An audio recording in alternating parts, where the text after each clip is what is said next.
Hello everyone, welcome to R S three classes. Student, हम लोग current affairs की आज की क्लास करेंगे, जो कि मोस्ट इम्पॉर्टेंट करेंट अफेयर्स के क्वेश्चन इसमें आज की क्लास में शामिल हैं स्टूडेंट।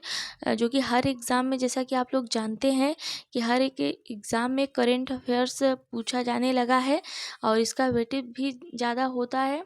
तो आप लोग इसे ध्यान से देखिएगा। सब जो इम्पॉर्टेंट 2024 में एक नवंबर और सितंबर में जो करेंट अफेयर्स हैं, तो वही इस क्लास में शामिल किए गए हैं, जो कि एग्ज़ाम के लिए बहुत ज़रूरी है। तो चलिए, हम लोग ये हर एक एग्ज़ाम के लिए, चाहे वह छोटे एग्ज़ाम हो या बड़े एग्ज़ाम हो, सब एग्ज़ाम के लिए मोस्ट इम्पॉर्टेंट है। तो चलिए, हम लोग प्रश्न स्टार्ट करते हैं। और स्टूडेंट, आप लोग मेरी क्लास को लाइक, सब्सक्राइब, शेयर, कमेंट ज़रूर कर दिया करिए। तो चलिए शुरू करते हैं। सबसे पहला प्रश्न हम लोग देखते हैं कौन सा है। तो प्रधानमंत्री मोदी की अध्यक्षता में 6 नवंबर 2024 को हुई कैबिनेट बैठक में विद्यार्थियों को 10 लाख रुपए तक का सस्ता ऋण देने वाली किस योजना को मंजूरी प्रदान की गई?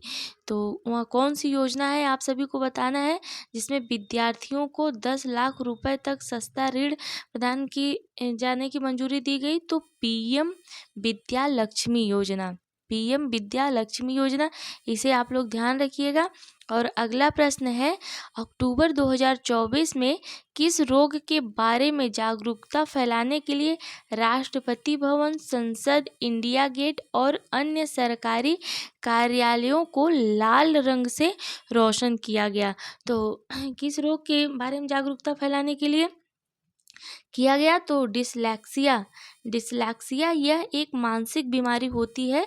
इसके बारे में जागरूकता फैलाने के लिए लाल रंग से अन्य सरकारी कार्यालयों और संसद भवन, इंडिया गेट, राष्ट्रपति भवन, ये सब लाल रंग से रोशन किया गया। तो इसे आप लोग ध्यान रखिएगा। और अगला क्वेश्चन है, नवंबर 2024 में इसरो ने भारत का पहला एनालॉग अंतरिक्ष मिशन किस स्थान पर लॉन्च किया? तो किस स्थान पे? देखिए स्टूडेंट, जो पहला होता है, प्रथम होता है, वह चाहे इंडिया के लेवल पे हो या राष्ट्र या तो विदेशों के लेवल पे हो, तो वो जैसे भारत में जो घटना होती है तो वह इम्पोर्टेंट बन जाती है। तो आप लोग इसको बताइएगा। तो इसरो ने भारत का पहला एनालॉग अंतरिक्ष मिशन किस स्थान पे लॉन्च किया? तो लेह लद्दाख में। और अगला क्वेश्चन हम लोग देखते हैं स्टूडेंट। आप लोग पूरी क्लास देखा करिए प्लीज़, सब इम्पॉर्टेंट क्वेश्चन है। स्काई स्कैनर द्वारा अक्टूबर 2024 में जारी यात्रा रुझान रिपोर्ट के अनुसार 2025 में भारत का सबसे लोकप्रिय पर्यटन स्थल कौन सा होगा? तो आप सभी को बताना है 2025 में भारत का सबसे लोकप्रिय पर्यटन स्थल कौन सा होगा। नागालैंड कोहिमा होगा, या फिर शिलोंग मेघालय होगा, या फिर विशाखापट्टनम होगा, या फिर जम्मू कश्मीर होगा? तो कौन सा होगा? तो शिलोंग मेघालय होगा। यात्रा रुझान जो रिपोर्ट जारी करती है, तो वह बताती है उसके अनुसार 2025 में भारतीयों का सबसे लोकप्रिय पर्यटन स्थल शिलोंग मेघालय होगा। और अगला क्वेश्चन हम लोग देखते हैं, अक्टूबर 2024 में जारी विश्व न्याय परियोजना के रूल ऑफ लॉ सूचकांक 2024 में भारत को रैंक प्रदान की गई। तो कौन सी रैंक मिली भारत को? तो 79वीं रैंक मिली भारत को। और अगला क्वेश्चन है, जनवरी 2025 में 18वें प्रवासी भारतीय दिवस सम्मेलन का आयोजन किया जाएगा। तो कहाँ पर किया जाएगा? तो आप सभी को बताना है।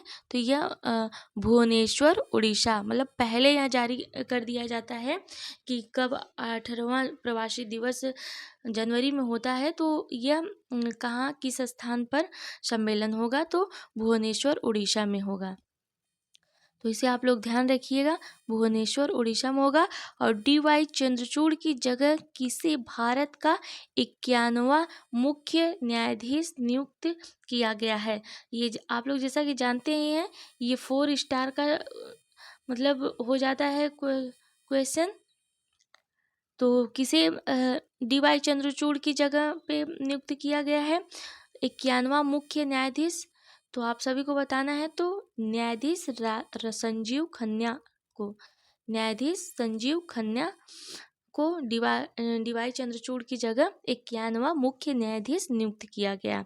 और अगला प्रश्न हम लोग देखते हैं, 16 से 20 अक्टूबर 2024 के बीच कहाँ पर फ्लाइंग फेस्टिवल आयोजित किया गया है? तो कहाँ पर किया गया है? तो यह शिमला, हिमाचल प्रदेश, शिमला में किया गया। और आगे हम लोग देखते हैं, भारतीय नौसेना में शामिल होने वाला दूसरा सबसे बड़ा स्वदेशी सर्वे पोत कौन सा है? तो कौन सा है? INS निर्देशक यह शामिल होने वाला दूसरा सबसे बड़ा स्वदेशी सर्वे पोत है नौसेना में। और आगे हम लोग क्वेश्चन देखते हैं स्टूडेंट। भारत ने सितंबर 2024 में देश में पहला राष्ट्रीय सुरक्षा सेमीकंडक्टर निर्माण संयंत्र शक्ति स्थापित करने के लिए किस देश के साथ समझौता किया है? तो किस देश के साथ समझौता किया है? तो अमेरिका के साथ।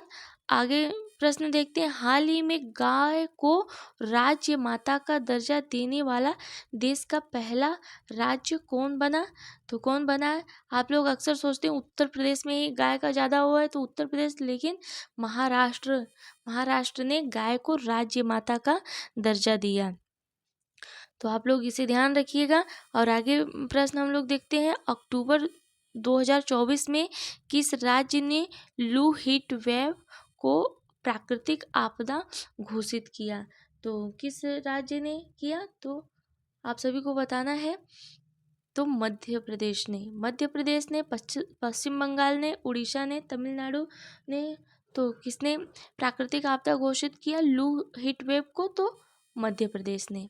और आगे प्रश्न हम लोग देखते हैं, सितंबर 2024 में प्रजा फाउंडेशन द्वारा जारी शहरी शासन सूचकांक 2024 में कौन सा राज्य शीर्ष स्थान पर रहा? तो कौन सा राज्य शीर्ष स्थान पे रहा शहरी शासन सूचकांक के लिए? तो केरल। इसे आप लोग ध्यान रखिएगा। और 3 अक्टूबर 2024 को प्रधानमंत्री नरेंद्र मोदी की अध्यक्षता में हुई कैबिनेट बैठक में किन भाषाओं को शास्त्रीय भाषा का दर्जा देने को मंजूरी प्रदान की गई? तो किन भाषाओं को आप सभी को बताना है स्टूडेंट। जैसा कि आप लोग जानते हैं अभी तक कितनी शास्त्रीय भाषाएं थी? तो 8 थी, और अभी 5 शास्त्रीय भाषाओं को शामिल किया गया। तो कौन कौन सी है? तो मराठी, बंगाली और असमी, पाली, प्राकृतिक, इन तीनों भाषाओं को शास्त्रीय भाषा का दर्जा भाषा का दर्जा देने को मंजूरी प्रदान की गई। तो अब कितनी हो जाएंगी? 11 हो जाएंगी। तो मराठी, बंगाली, असमी, पाली, प्राकृतिक। और सबसे पहली कौन सी भाषा शामिल की गई थी? तो तमिल भाषा जो थी यह 2004 में शामिल की गई थी, तमिल। तो ये आप लोग ध्यान रखिएगा, ये मोस्ट इम्पॉर्टेंट क्वेश्चन है जो कि एग्ज़ाम में पूछने का बहुत ही ज़्यादा संभावनाएं हैं।